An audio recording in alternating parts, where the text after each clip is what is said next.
من القرآن قد خصك الرحمن.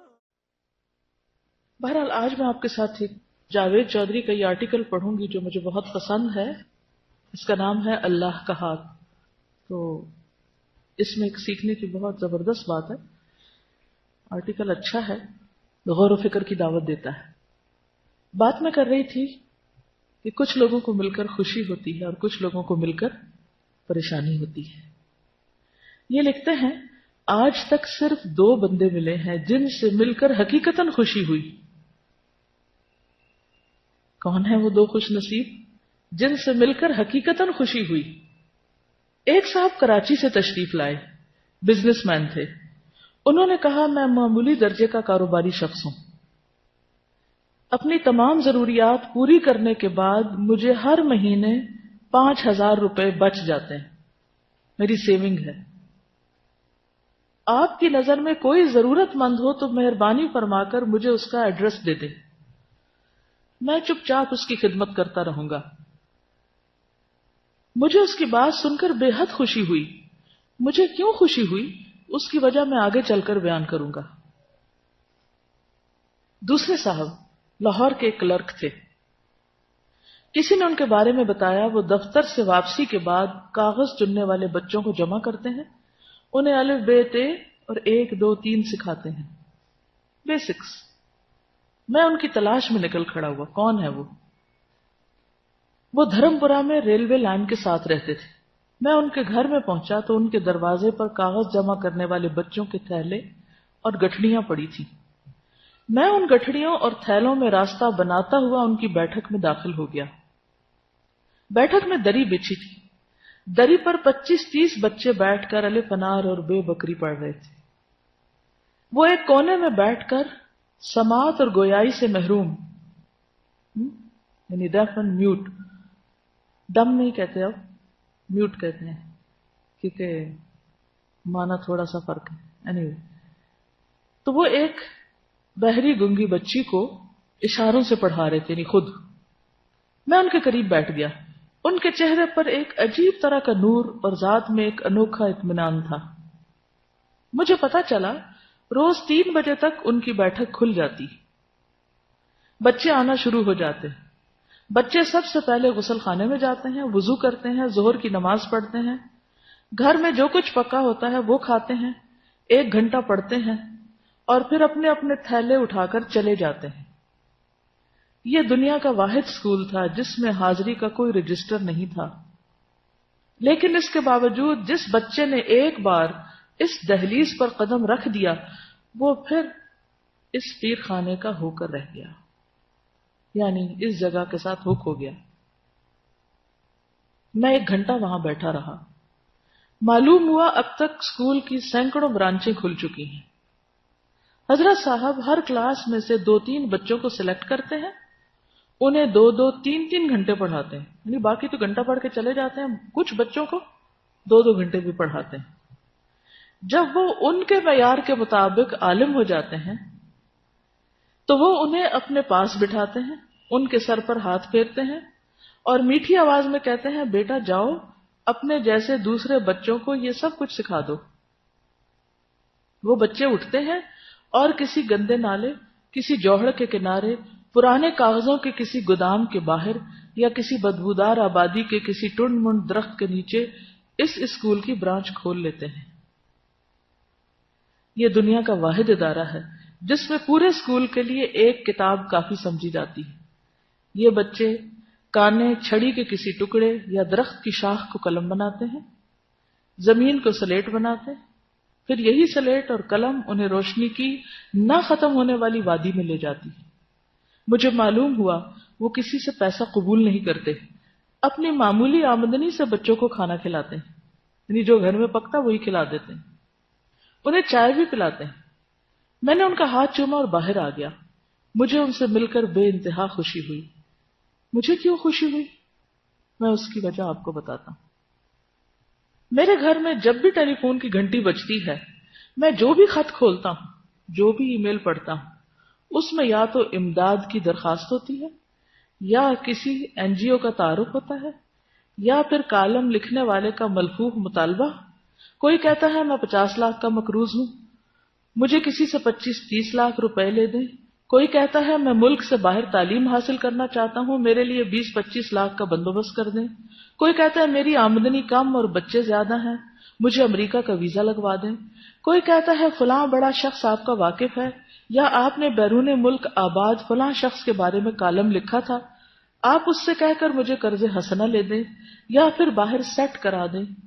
کوئی کہتا ہے ہم نے فلاں ہسپتال بنایا، فلاں تعلیمی ادارہ قائم کیا، آپ کالم میں اس کی تعریف کر دیں، ہمیں قربانی کی کھالیں مل جائیں گی، اہل خیر ہماری امداد فرما دیں گے، وغیرہ وغیرہ. یہ سلسلہ جب دنوں سے مہینوں اور مہینوں سے برسوں تک پھیل جاتا ہے تو انسانی صبر جواب دے جاتا ہے. یعنی ہر شخص یہی کام کر رہا ہے، یعنی مانگنے والا بیگر بنا ہوا. اس وقت شدید خواہش پیدا ہوتی ہے کہ اس ہجوم میں کوئی نہ کوئی ایسی آواز ہو جو قریب آ کر کہے میں امداد لینے والا نہیں، امداد دینے والا ہوں. میں امداد لینے والا نہیں، امداد دینے والا ہوں. کوئی نہ کوئی ایسا ضرور ہو جو کسی مدد امداد کے بغیر کوئی ادارہ چلا رہا ہو، یعنی لوگوں سے مانگے بغیر، جسے کچھ حاصل کرنے کا لالچ نہ ہو، جس نے اپنی ذات کو چندے کا بکس نہ بنایا ہو. یقین فرمائیے مجھے آج تک صرف یہ 2 حضرات ملے ہیں جن کے وجود سے مجھے بھیک کی بو نہیں آئی.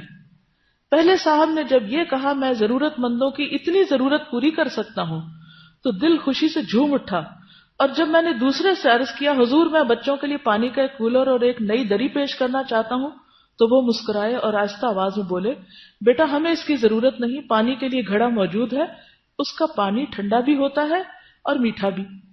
آپ اس وقت جس دری پر بیٹھے ہیں وہ بھی ٹھیک ٹھاک ہے، 1-2 سال نکل جائے گی، اس دوران میری بیوی نئی دری بن لے گی اور ہم اس جگہ وہ بچھا دیں گے. چھت پر پنکھا موجود ہے، کتابوں کی ہمیں ضرورت نہیں ہوتی، ایک کتاب 2-3 سال نکال جاتی ہے. لکھنے کے لیے کاغذ اور پینسلیں بچوں کو کوڑے سے مل جاتی ہیں. بچوں کی دال روٹی اور چائے کے لیے میری تنخواہ کافی ہے. ہاں البتہ کبھی کبھی وضو کے لیے پانی کم پڑ جاتا ہے، لیکن وہ بھی بچے سرکاری نل سے بھر کر لے آتے ہیں.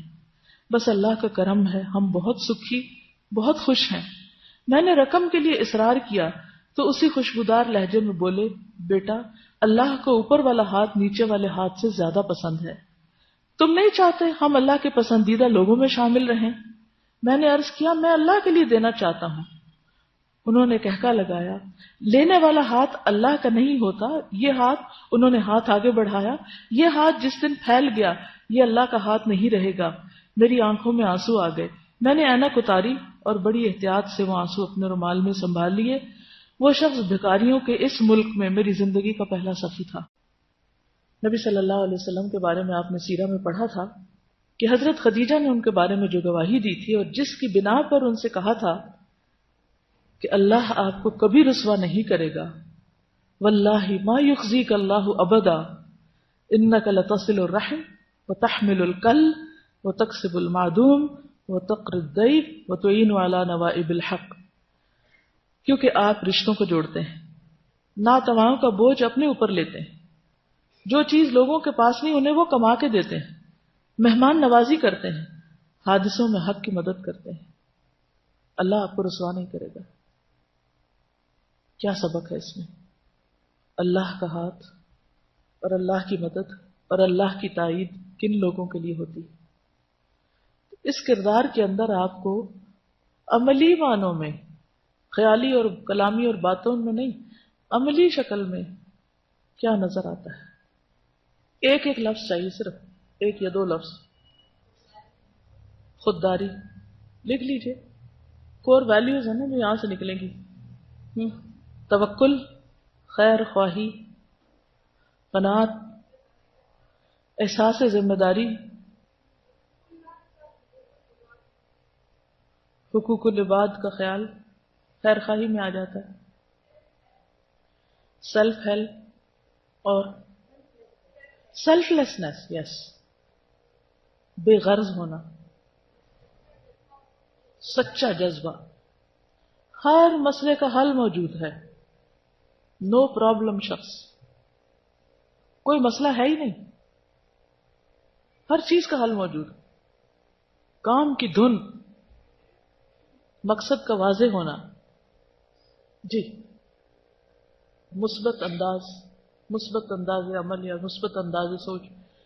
آپ کو پتہ ہے اس وقت میں دو چیزیں آپ کو سکھا رہی ہوں اصل میں. اس کے اندر کے لیسن تو ہیں ہی، لیکن ان لیسنز کو نکال کر ان کو کم سے کم لفظوں میں بیان کرنا. جب لمبی ہم باتیں کرتے ہیں نا تو مقصد پیچھے رہ جاتا ہے اور ہم کہیں اور چل پڑتے ہیں. ٹھیک ہے. اور گیونگ ایٹیٹیوڈ، گیونگ، دینے والا اور لینے کی تو قطرہ بھی لالچ ہے ہی نہیں کسی بھی قسم کی، اور کسی بھی چیز کی لالچ نہیں.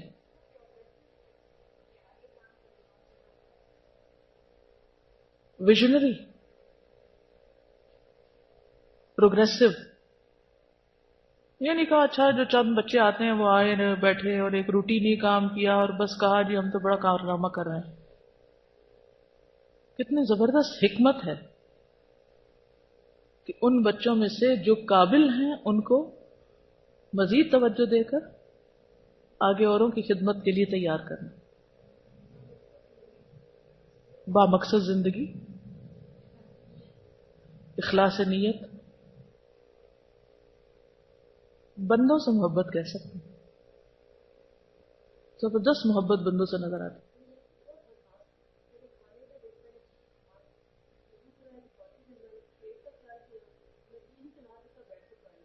ہاں، یعنی حکمت، ہر چیز میں حکمت نظر آتی ہے نا. حساس اور صاحب حکمت کہ کس طرح کوئی ڈانٹ ڈپٹ نہیں، کوئی زبردستی نہیں، کچھ نہیں. 3-4 نیڈز بچوں کی پوری ہو رہی ہیں. ان کا اخلاق سمجھ رہا ہے، اخلاقی تعلیم، کتابی تعلیم، ہائیجین، صحت صفائی کی تعلیم، ان کی فزیکل نیڈز، کھانے پینے کا انتظام.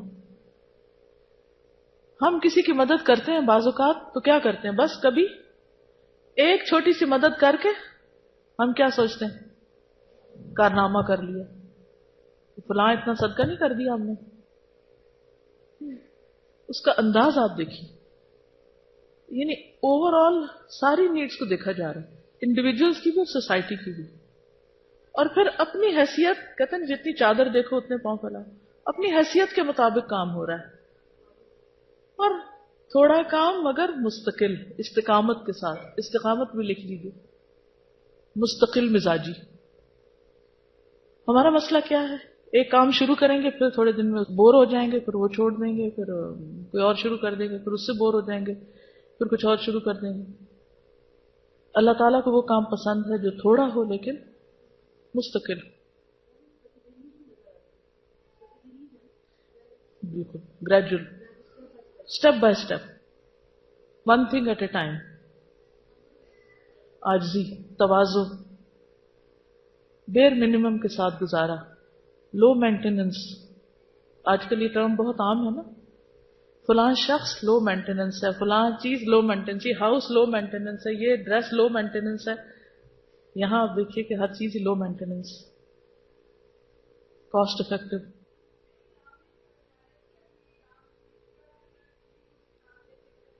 بالکل، یعنی بیوی کو بھی ساتھ لے کے چل رہا ہے، اپنی دفتر کی ذمہ داری بھی پوری کر رہا ہے، نماز روزے کا بھی اہتمام ہے، اور کوئی ٹینشن نہیں. وہ کہاں سے پتہ چل رہی ہے.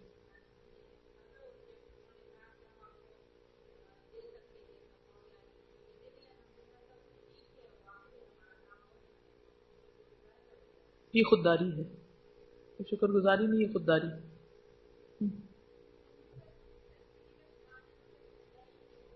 جینٹلنس، ہر چیز میں جینٹلنس ہے. یعنی اس کام کو اپنے سر پہ سوار نہیں کیا ہوا. بعض اوقات ہم اتنا شور مچاتے ہیں تو کام بیچ میں کچھ بھی نہیں ہوتا. کام کام کام، یہ نہیں ہوا، وہ نہیں ہوا، ایسے نہیں ہوا، ویسے نہیں ہوا، یہ نہیں کر رہا، وہ نہیں کر رہا. قرآن پاک کی وہ ایک مثال ہے کہ لا تکونوا کاللتی نقضت غزلها من بعد قوة انکاثا. پڑھ چکے ہیں آپ؟ کیا معنی ہے اس کا؟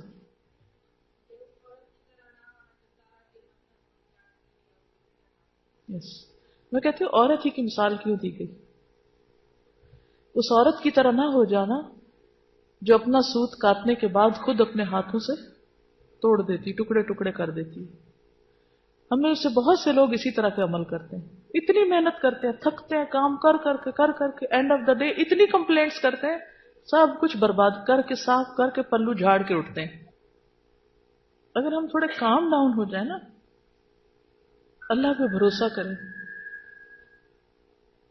اس دن جو میں نے بات کی تھی نا کہ اللہ سے مناجات کریں، جہاں رکاوٹ آئے، جہاں مشکل آئے، جہاں سمجھ نہ آئے، جہاں کوئی چیز ہوتی نظر نہ آئے، تو سب سے پہلے اپنے گناہوں کی معافی مانگے. یا اللہ، کوئی میری غلطی ہے جو رکاوٹ بنی ہوئی ہے یہاں پر، میں قصوروار ہوں. لا الہ الا انت سبحانک انی کنت من الظالمین. اور پھر اس کے بعد اللہ سے دعائیں کریں کہ اللہ تیری رحمت سے ہی پار ہو سکتے، تیری دی ہوئی توفیق سے ہی آگے بڑھ سکتے ہیں. تو اس سے کیا ہوگا؟ سارا غرور تکبر نکل جائے گا جو کسی نہ کسی طرح شیطان ہمارے اندر ڈال دیتا ہے نا.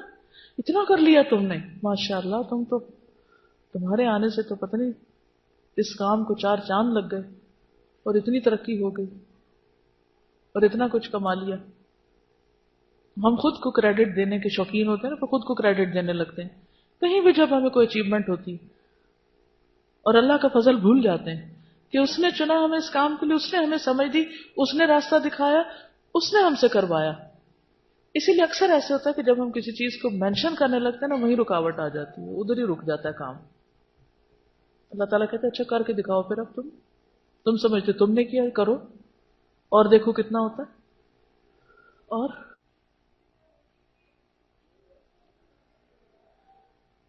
ان کا سوال یہ ہے کہ انہوں نے انہی بچوں کو کیوں چوز کیا؟ آپ میں سے کسی کے ذہن میں کوئی جواب آ رہا ہے اس کا؟ شابش.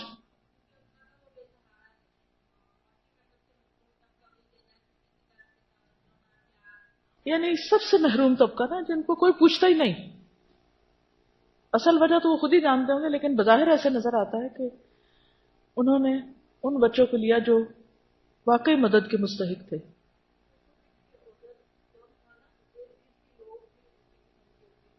ہاں، یا ارد گرد میں ہوں گے، یا کہیں سے آتے ہوں گے، یا ہر جگہ پائے جاتے ہیں، تو ہر آبادی میں ہوتے ہیں.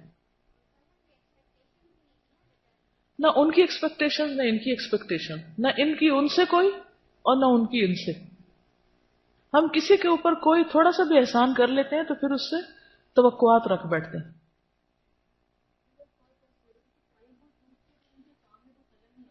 بالکل، وقت وہ چوز کیا، یعنی اپنا ٹائم وہ چوز کیا کہ جس میں اپنی دوسری ذمہ داریوں پر کوئی اثر نہیں پڑ رہا تھا. بچے بھی سارا دن اپنے کاغذ چن چنا کے آگے، وہ بھی کام کر کے آگے، یہ بھی کام کر کے آگے، اور اب بیٹھ کے مل کے پڑھ رہے ہیں. زبردست ٹائم مینجمنٹ. بالکل.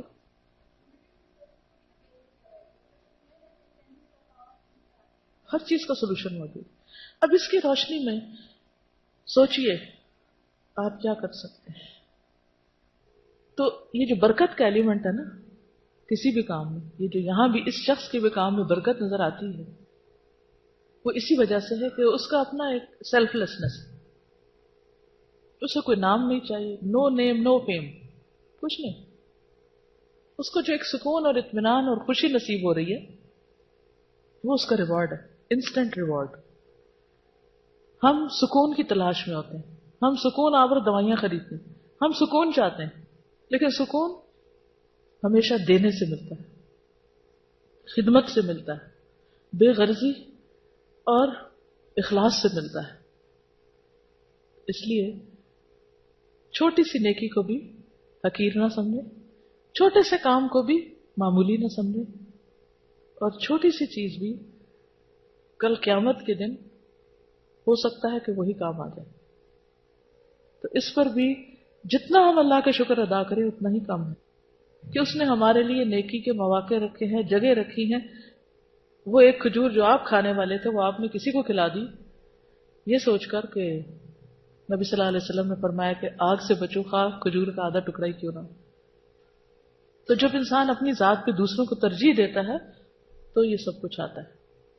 تو اس لیے اللہ کے فضل اور رحمت پر نظر رکھیں. جتنی بڑی کسی کی قربانی ہوتی ہے اتنا بڑا اس کا اجر ہوتا ہے. اور یہ سب اخلاص کے ساتھ آتا ہے، لالچ کے ساتھ کچھ بھی نہیں ملتا، پہلا بھی جاتا ہے. تو لالچ اپنے اندر سے نکال دیں، توکل پوری کا پورا اللہ کی ذات پر کریں. پھر آپ دیکھیں وہ اپنے خزانوں سے آپ کو کتنا دیتا ہے کہ آپ سوچ بھی نہیں سکتے. اللہ تعالیٰ ہمیں عمل کی توفیق عطا فرمائے. بعض اوقات علم ہمارے پاس بہت ہو جاتا ہے، عمل میں پیچھے ہیں. جو میری تڑپ ہے وہ یہ کہ ہم عمل میں آگے ہو جائیں. ٹھیک اوکے. سبحانک اللہم و بحمدک نشہد ان لا الہ الا انت نستغفرک و نتوب الیک. السلام علیکم و رحمۃ اللہ وبرکاتہ.